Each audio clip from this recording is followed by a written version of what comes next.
Hello, I'm Sebastian. Welcome to Nine Nar Trees podcast. Today, I will summarize and review the book. Full-Time, Work, and the Meaning of Life by David L. Bahnsen presents a robust case that work is not a regrettable necessity, but a core feature of human purpose. Drawing from a Christian worldview and Bahnsen's experience as an investment manager and public commentator, the book challenges modern assumptions that the best life is one with minimal work and maximum leisure. Instead, it argues that vocation, productivity, and service are deeply connected to dignity and flourishing. Bahnsen engages common cultural narratives such as the dream of early retirement, the suspicion that work is inherently dehumanizing, and the idea that meaning is found mainly in self-expression. He proposes that work can be both ordinary and holy, and that economic realities like entrepreneurship, markets, and wealth creation can be understood through an ethical lens. The book aims to reframe daily labor as a calling, equipping readers to think more clearly about ambition, provision, identity, and the role work plays in a well-lived life. I will give you key takeaways from this book. Firstly, work as calling, not mere survival. A central theme is the redefinition of work from something we endure into something we are meant to do. Bahnsen argues that many modern attitudes treat work as a temporary hurdle on the way to real life, whether that means weekends, travel, or early retirement. Against this, the book frames vocation as purposeful activity that connects personal gifts to the needs of others. Work becomes a channel for contribution rather than just compensation. This does not romanticize every job or deny the presence of frustration, boredom, or injustice. Instead, it emphasizes that meaning is not reserved for a narrow set of prestigious careers. Ordinary tasks can be dignified when they serve households, communities, and the broader economy. The idea of calling also pushes back on the identity trap of defining the self only by career status. A calling is bigger than a title because it includes responsibility, service, and stewardship. In this framework, ambition is not automatically selfish, and excellence is not mere hustle. The reader is invited to see work as part of a coherent life, where effort and responsibility build character and offer a stable platform for generosity, family provision, and social contribution. Secondly, the meaning of life debate and the problem of leisure worship. The book engages the cultural narrative that the ideal life minimizes work and maximizes personal freedom. Bahnsen critiques the tendency to treat leisure as the highest good, where time off becomes the real measure of success and work is only a means to escape. This outlook, he suggests, can quietly hollow out meaning because it separates fulfillment from contribution. Leisure itself is not condemned, but it is placed in a secondary role, as rest that supports healthy labor rather than as the purpose of life. The discussion also confronts the popular belief that meaning is primarily self-constructed, dependent on personal preference rather than objective responsibility or moral order.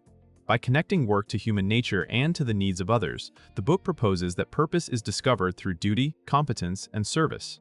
This approach reframes common milestones, such as retirement planning, career pivots, or lifestyle design.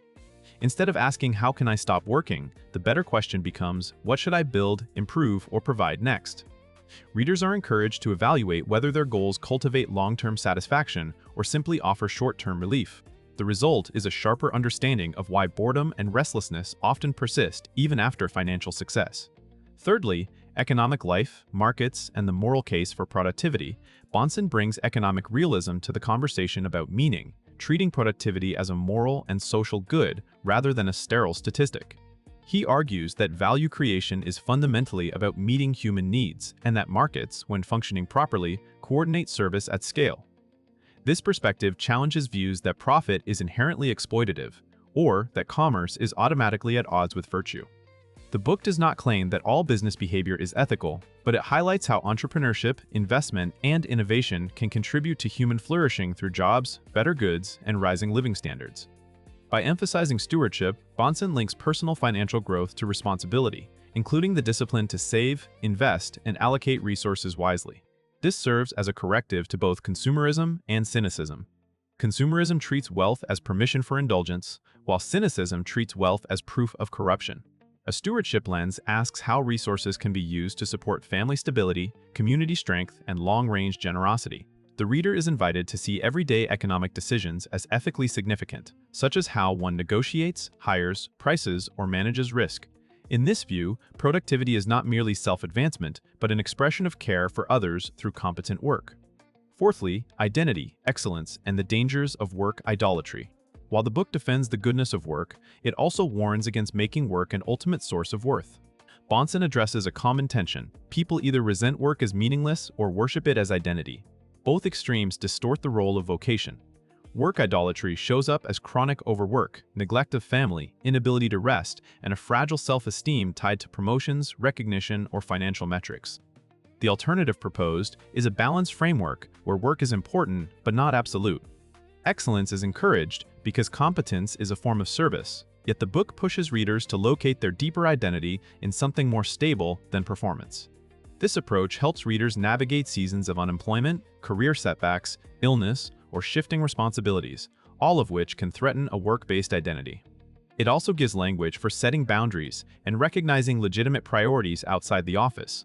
The book's emphasis on moral purpose provides a way to pursue high standards without becoming consumed by them. Readers are encouraged to cultivate virtues that support sustainable work, such as patience, honesty, prudence, and resilience.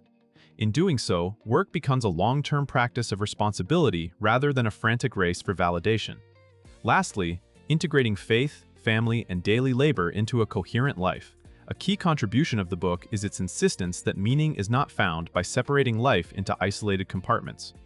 Bahnsen argues for integration, where faith convictions, family responsibilities, and professional labor inform one another rather than compete. This integration challenges the idea that spiritual life is limited to private devotion, while public work is morally neutral.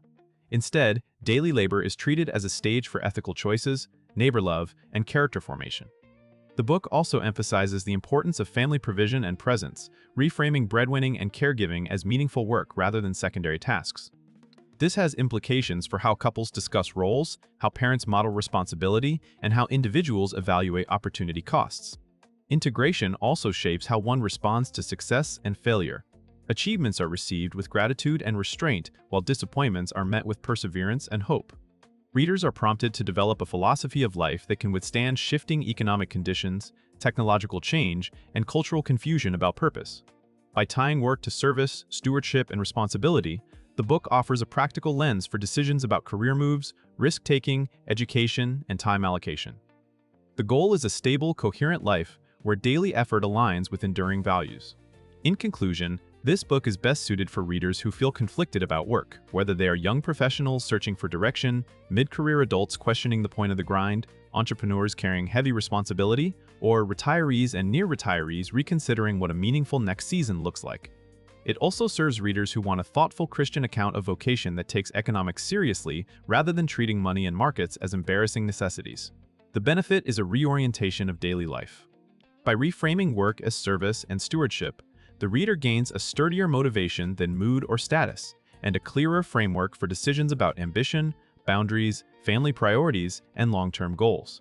Compared with many purpose or productivity books, Full-Time is not primarily a set of hacks or a motivational pep talk. Its value is the deeper worldview-level argument that connects meaning, morality, and economic reality. That makes it worth buying for readers who want more than career advice and who are tired of the shallow promise that fulfillment is found mainly in leisure, self-expression, or early exit from responsibility. It offers a durable philosophy for building a life, not merely optimizing a schedule. If you would like to support David L. Bahnsen, you can buy the book through the Amazon link I've provided in the podcast description. After reading the book, please let me know what you think and share your thoughts. See you around.